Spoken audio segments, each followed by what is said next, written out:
Welcome to the dark side of BEASTwriter, where social media engagement is encouraged. I'm your host, Ryan Sakamoto, and today there's a lot of news to report. All right, I'm just going to go ahead and talk about it, but we're going to start with the re-signing of running back Ameer Abdullah and offensive guard Netane Muti. Both those guys were very highly valued players by GM Dave Ziegler. There's a reason he re-signed them to an extension. All right, both of those deals are what I like to believe short term. 1 year deal for Ameer Abdullah. Netane Muti was also re-signed. So we're going to go ahead and break that down as to what it means for the silver and black moving forward. But before we go ahead and get started, I just want to say mahalo to each and every one of you for subscribing to the channel. Just be sure to turn on and flip on those bell notifications so you guys get notified when I go live or when I post static video content, right? And make sure you're up to date on the community page. I'm going to be pushing the community page here on YouTube a little bit more. And like I said, drop those comments. If it's a live video or a static video, I always try to get back to you guys because, again, here in the DOB, that's where social media engagement is encouraged. I want you guys to have a voice, and I'm going to use my platform to go ahead and give you that voice. So, again, thank you so much, everyone, as we enter year 2. I'm really excited as we head into the 2023 season with the 2023 NFL draft coming up. I've been doing a lot of legwork on NFL grades as when it comes to obviously NFL prospects, but then also the prospects coming out of this college draft, right? And so, again, there's a lot of different things and parameters I can talk about with, but we're just going to go ahead and stick to the re-signing of Ameer Abdullah and Netane Muti as it pertains to this video. So let me put up the ticker here. And I know you guys love these tickers, right? These tickers are great because it keeps everyone on track and you guys know what I'm talking about. All right, so let's go ahead and talk about Ameer Abdullah. For those who don't know, like I said, he was inked to a 1-year deal. He's 5'9", 205 pounds. The guy ran a 4.6 40-yard dash, had a 42.5 vertical jump. These are measurables that check all the boxes when you test a guy's explosiveness, especially from a skilled player position. And then you double down on those gains and you look at the 3-cone drill. For me, when I grade measurables, I like to grade the 3-cone drill and see what I see on film. Would it be having patient feet, having the vision, having a lateral agility to make moves sideline to sideline, having a jump cut? All these things are going to be proven and confirm what you see on film if the guy gets it or not based on the 3-cone drill or the 20-yard short shuttle. Because, again, you're going from point A to point B. How quick can you get there, right? And how quick can you turn on the drop of a dime, right? And he ran a 6.793 cone drill. If you guys remember, Khalil Mack ran a 7.01. So, again, you can kind of see the lateral agility there. And he has it. All right. Repped out 24 reps of 225 and he's only 205. So longer arms make it harder to bench than a guy who's pushing more than his body weight. Give me a break. No, pushing more than your body weight per rep is 10 times harder than a guy with longer arms. Stop. This is what I do. Stop. So Ameer Abdullah, me and him talk about our bodybuilding gains all the time. That guy is built. All right. When I go backstage for my competitions, I see a lot of Ameer Abdullahs. I'm like, man, you should compete. This guy's built from the top down. He's shredded. The guy's just gifted. All right? The guy's just gifted.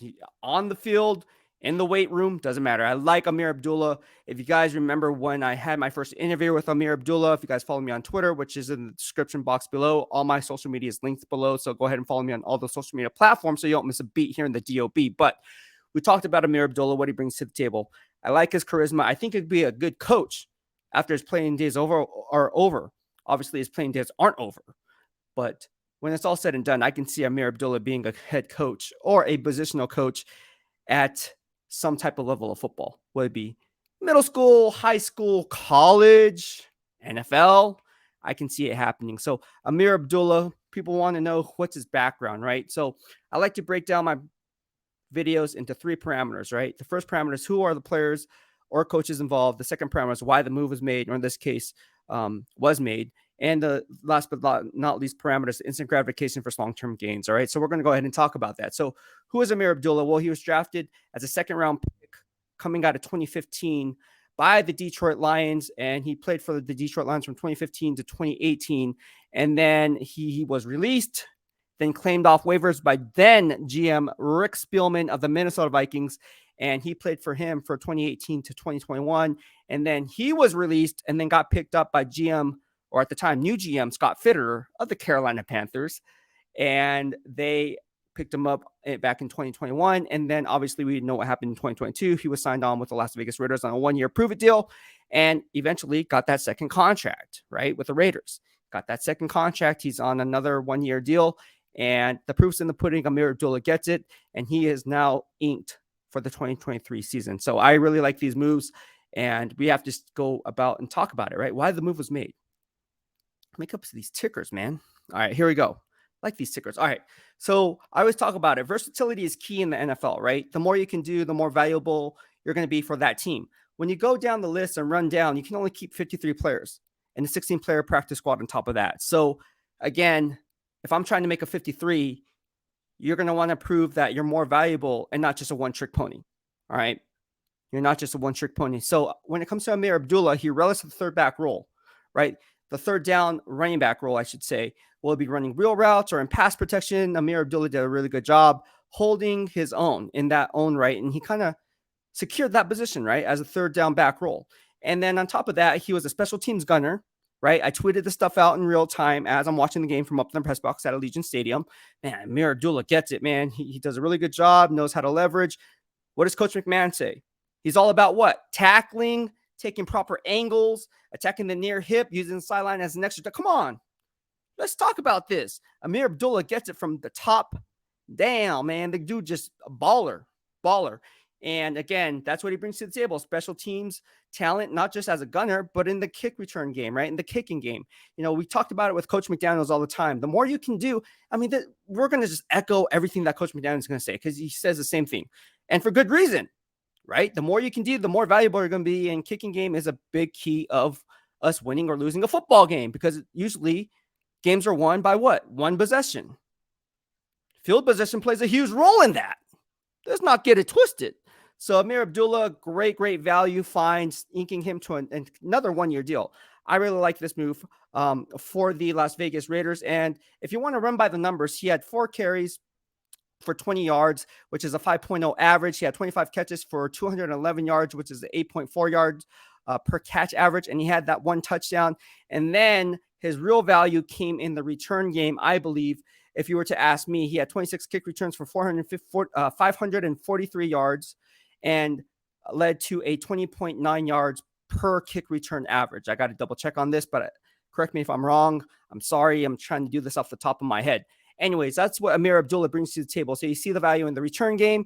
You see value in the kicking game on the coverage unit for Coach McMahon and new special teams assistant coach Darius Swin, reuniting him with me because I used to cover him obviously with the San Francisco 49ers. So I like the special teams coaching staff, I should say, now that they have 2 coaches in there. Look, these guys are awesome. They do a really good job. They want to outstrain people. They're going to outstrain people. And it always helps when you have AJ Cole and Daniel Carlson. Just saying. Doesn't hurt. Special teams is such an awesome part of the game that is often overlooked. And it shouldn't be. If you're trying to make a 53, say, hey, look, I want to be a Terrell Davis with the Denver Broncos, and I want to go and return a kick. I want to be on the kick return coverage unit, and I want to make a tackle on Tyrone Drakeford. Who's Tyrone Drakeford? Look it up. Number 22 from the San Francisco 49ers. Boundary cornerback. A little bit on the diminutive yet shifty side, but check him out. Check out that hit. Go look it up on YouTube. Anyways, that's what he brings to the table. Ameer Abdullah, I like what he brings to the table. Now let's talk about the instant gratification versus long-term gains, right? So again, Ameer Abdullah provides good depth while filling special teams role, right? Team captain in 2023, time will tell. Like I said, he could be a coach when his playing days are over. So I wouldn't be shocked if he was a team captain in 2023. Just calling it.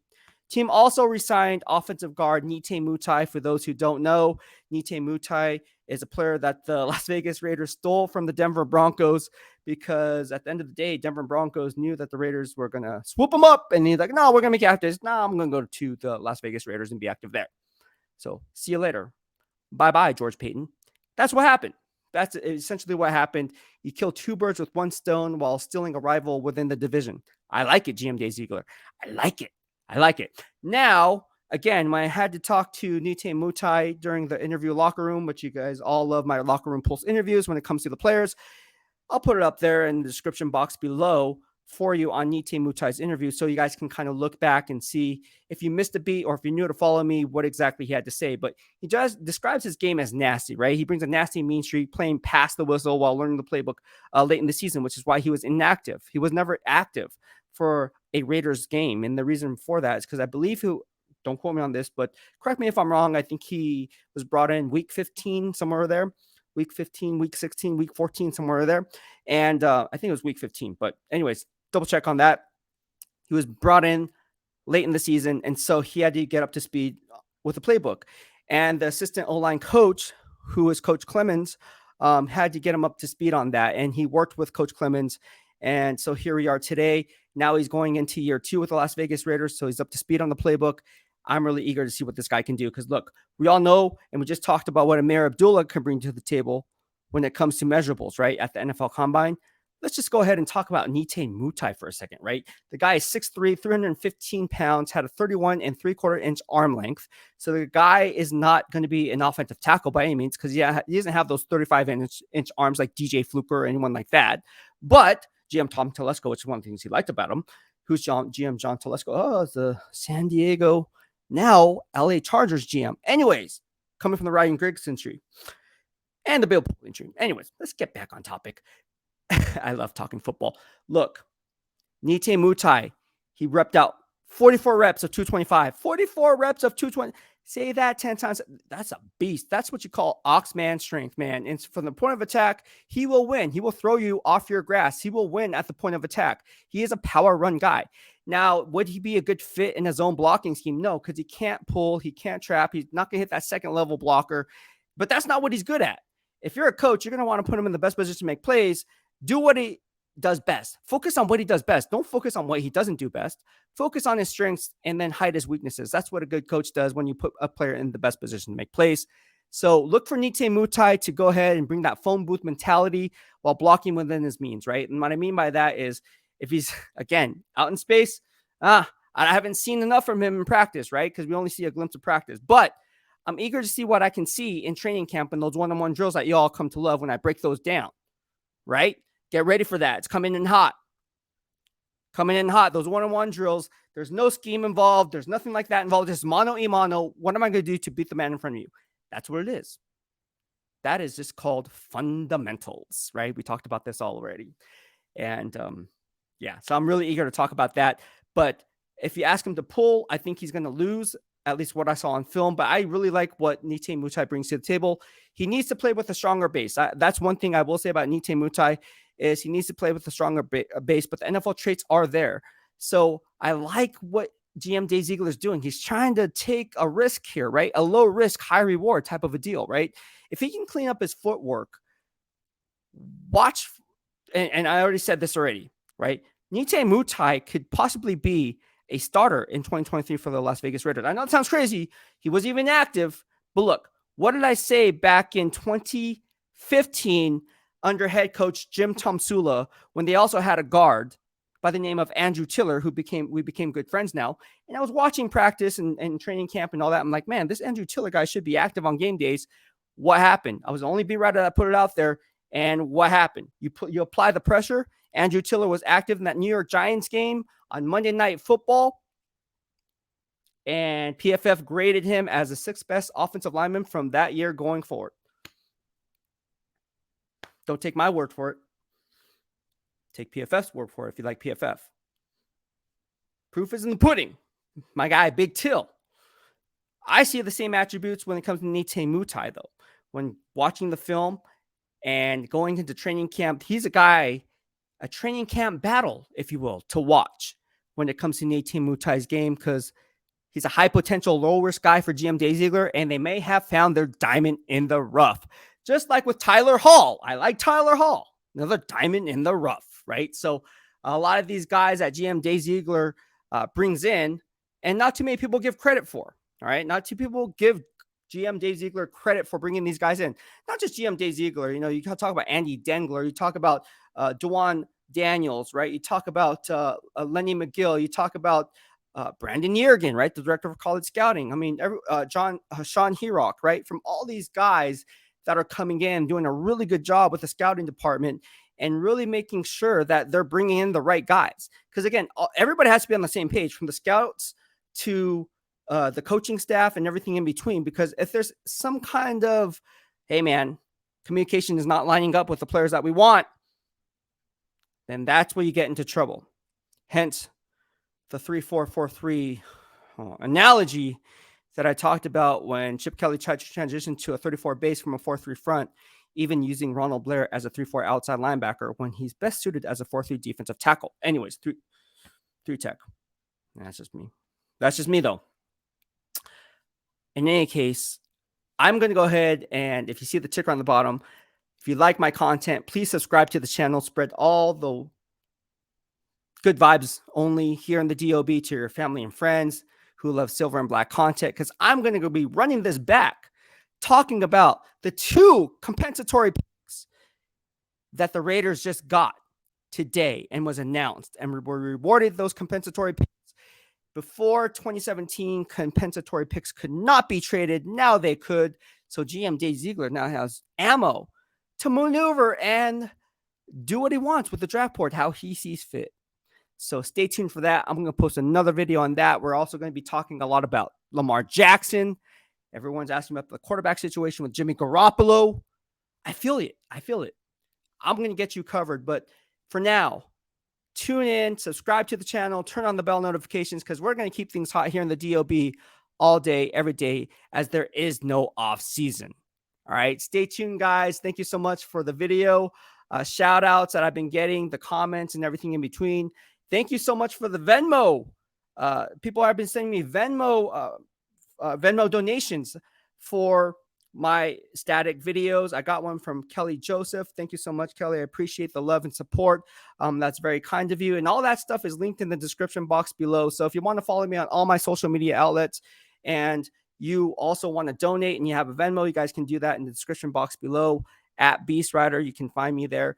Or if you want, if you're watching on Twitter or watching on Facebook, Facebook now has the stars option where you can donate stars, and stars is equating to donation to the channel. And YouTube as well. We have a super thanks feature as well, and a super chat, super sticker for those live streams. So again, there's a lot of different ways you guys can donate. I have a lot of fun doing things, doing these types of videos and run these types of videos for all of you instead of just tweeting stuff out. I feel like this is this will foster better engagement. You know, to be quite honest with you, we're on here for 20 minutes now, and I could easily have just wrote up a 5-minute paragraph on something and be done with it, or 5-minute, what do you call it? Little slate, as we call them. But yeah, I thought these were much more valuable because, again, when we peel back layers of the onion, as I always say, to really get to the core, we're going to talk about why behind these videos. What's the why behind making these videos? Why am I doing this? What is the reasoning behind doing this? And ultimately, what's the end goal in doing this, right? So there's a lot of different parameters there, but we're going to go ahead and break that down, starting with the compensatory picks and continuing with the compensatory picks, as the Raiders now have 11 draft picks for the upcoming 2023 NFL draft. Thank you so much, everyone, for tuning in. Have a good day. BEASTwriter out.